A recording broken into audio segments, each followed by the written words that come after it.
आदिनाथ भगवान के भक्तजन भक्ति रस में डूबने के लिए, भक्ति रस का पान करने के लिए यहाँ सब एकत्रित हुए हैं। आज अपन 7 नंबर के इस काव्य के अंतर्गत, जो कि सर्व द्वैत संकट सूत्रोपद्रव निवारक काव्य कहा गया है, जो दिनेंद्र भगवान की स्तुति है, उत्तम स्तुति, वह पापों का नाश करने वाली है। इस बात को यहाँ आचार्य मानकुंडाचार्य हमें बताना चाहते हैं। तत्संस्तवेन भव संतति सन्निबद्धम्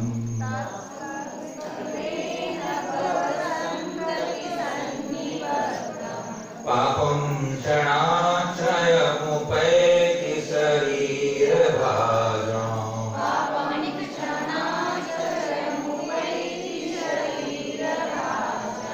तत्संस्तवेन भव संतति सन्निबद्धम्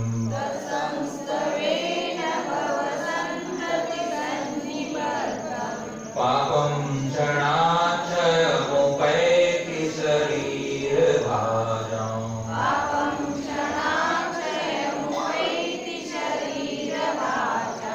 आक्रान्तलोकमलिनीलमशेषमासु सूर्यांशु भिन्नमिव सार्वरमन्धकारम्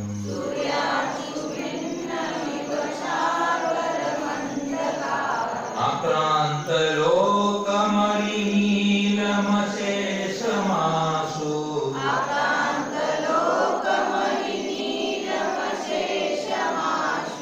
सूर्यांशु भिन्नमिव सार्वरमन्धकारम्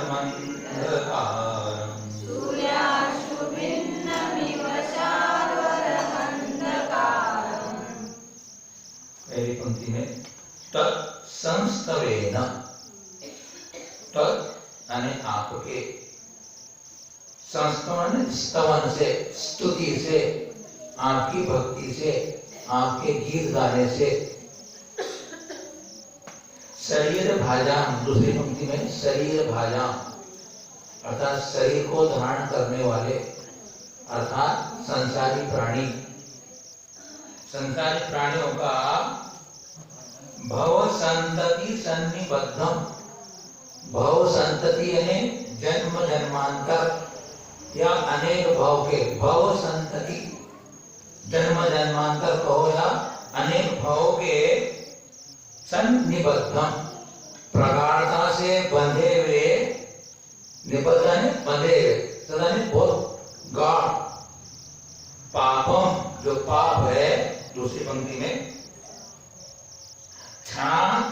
क्षयम उपैति, क्षण भर में नाश को प्राप्त हो जाए।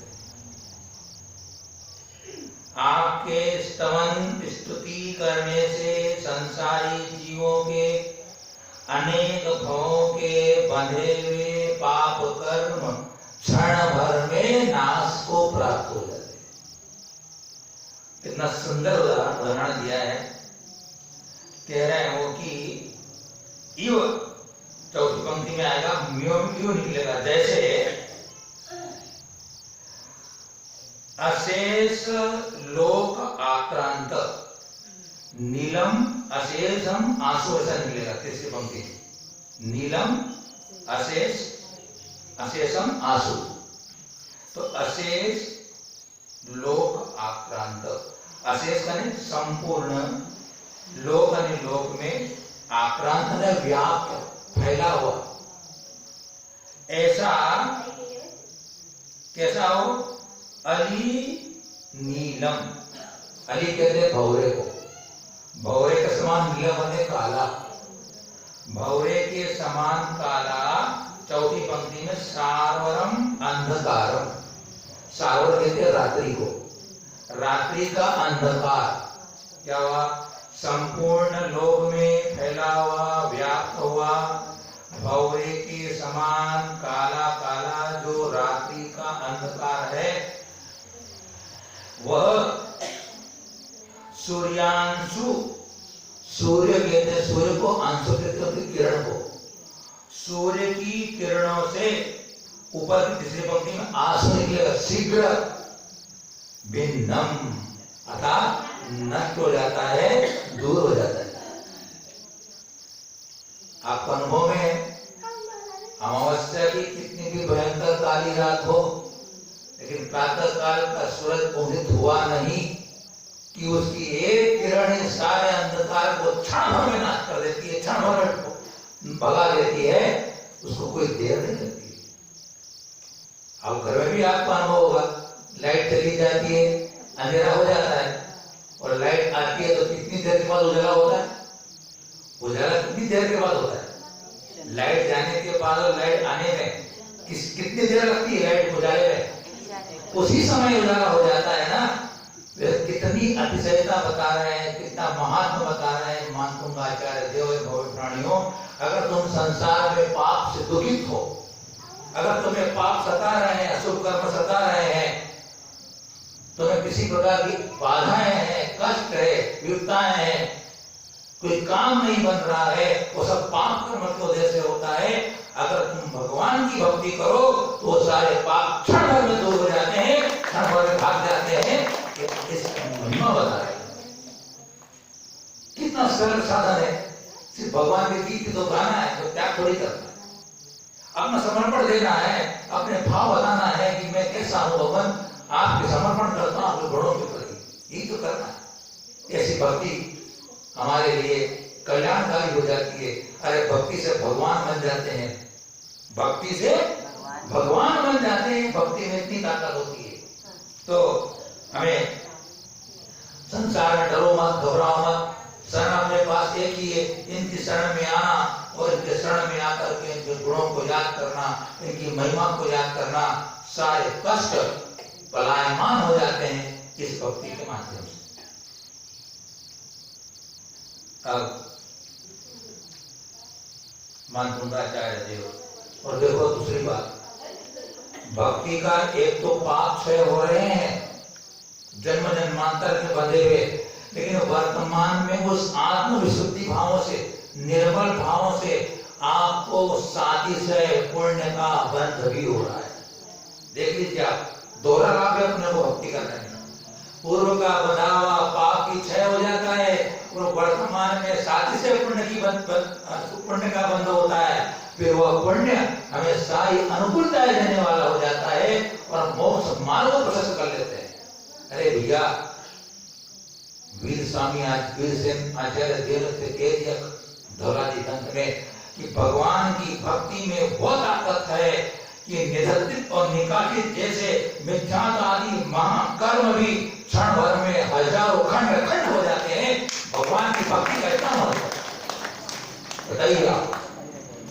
सिर्फ अपने को अपनी श्रद्धा समर्पित करना है, अपना विश्वास बताना है कि भगवान एक तुम ही तारणहार हो, तुम ही मेरा रक्षक हो और कोई मेरा नहीं है, ऐसा भाव करके आ जाओ। भगवान आपके लिए सहायता करने को तैयार है। आइए सही आप भगवान के दरबार में, सच्चा दरबार है वाला, जहाँ कभी अन्याय नहीं होने वाला है। हाँ, तो अब यहाँ आचार्य भगवान 8 नंबर के श्लोक के अंतर्गत स्तुति, यह स्तुति मैं कर रहा हूं, वो आपकी स्तुति होने के कारण मनमोहक बन रही है। यानी भगवान आप ही इस स्तुति को महिमावंत बनाने वाले हो। मेरे तो वचन मात्र है, मैं तो सिर्फ शब्द कहूंगा, लेकिन उस भक्तामय स्तोत्र में जो अतिशयता आएगी, महत्ता आएगी, वो सिर्फ आपके निमित्त से आएगी। कह रहे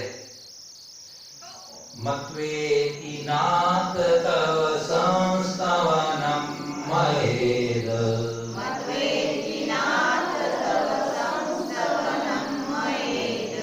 मारभ्यते तनुदियापि तव प्रभाव,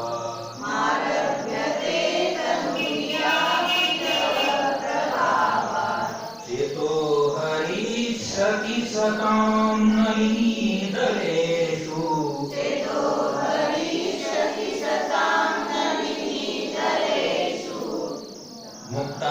फलद्युतिमुपैति ननूदबिन्दु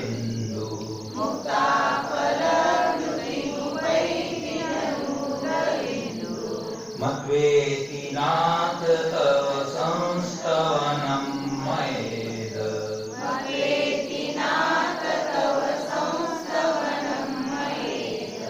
मारभ्यते तनुभियापि तव प्रभावात्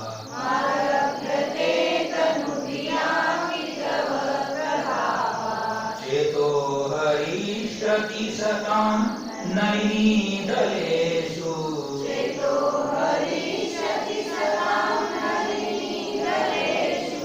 मुक्ता फलद्युतिमुपैति ननूदबिन्दु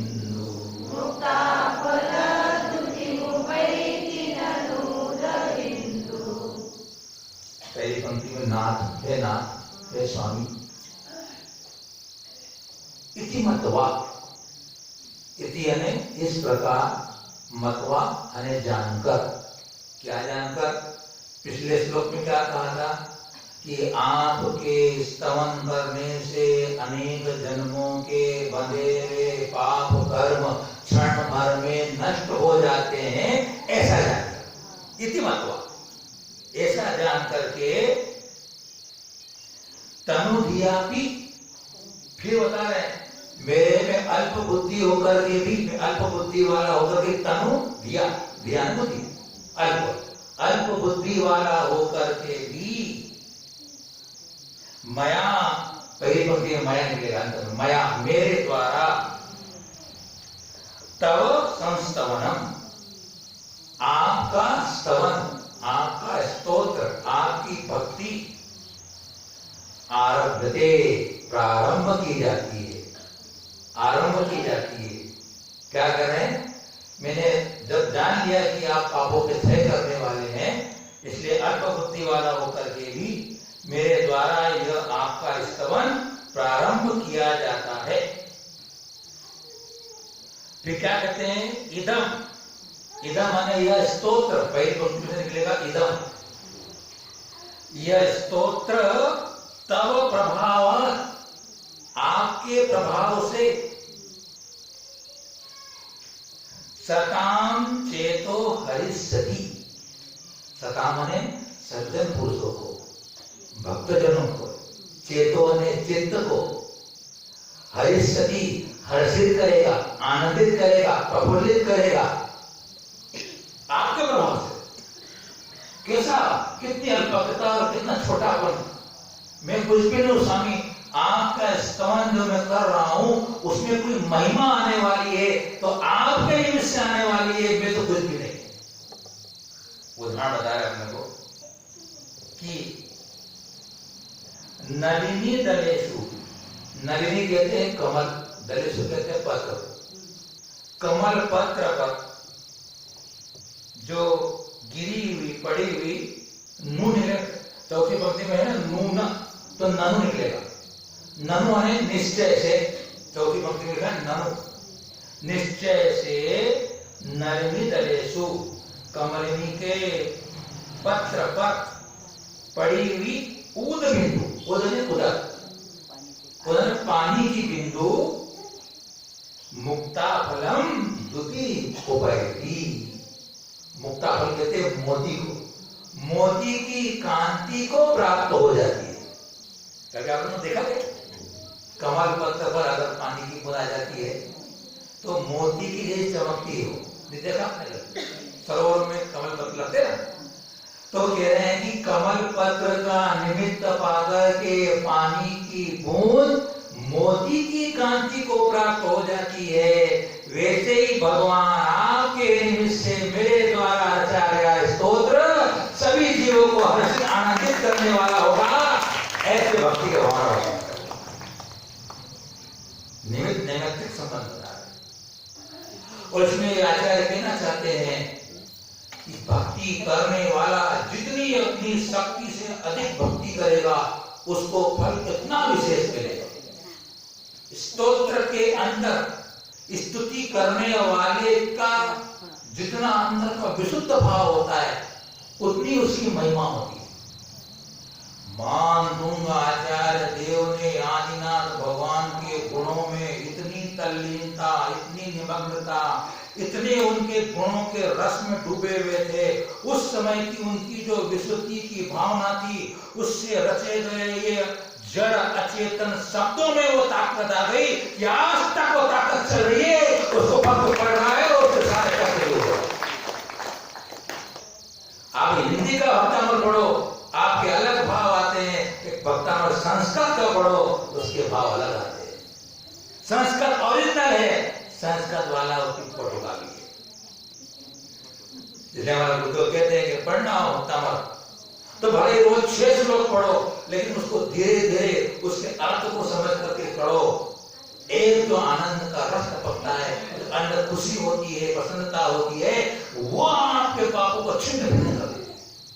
इसलिए भक्ति कि हमेशा तैयार रहो, भक्ति में डूबते रहो, सारे संकट कष्ट विपत्ति दूर हो जाती है, रोग दूर हो जाते हैं, मन शक्ति भरी हुई है। कई लोगों का अनुभव है, जो 45 नंबर का श्लोक है, हम उसकी साधना करते हैं, उसको हम प्रतिदिन स्मरण करते हैं। जिनको पेट की तकलीफ होती है, जिनको पेट की तकलीफ है, पेट में बीमारियां होती है, अगर गंधोदक को लेकर नाभि भी उसको श्लोक से उच्चारण करके लगाते हो आप, तो प्रभाव करता है। ये श्रद्धा का विषय है, विश्वास का विषय है। कितनी आप श्रद्धा डालते हो, उस गंधोदक को नाभि पे लगाओ और आप उद्भूत भीषण जलोदर भार भूना सच्चानदानो सतासत जीवितासा तत्माद पंकज रजो मदरित दरेहा मर्त्या भवन्ति मगरद्य तुल्यरूपा।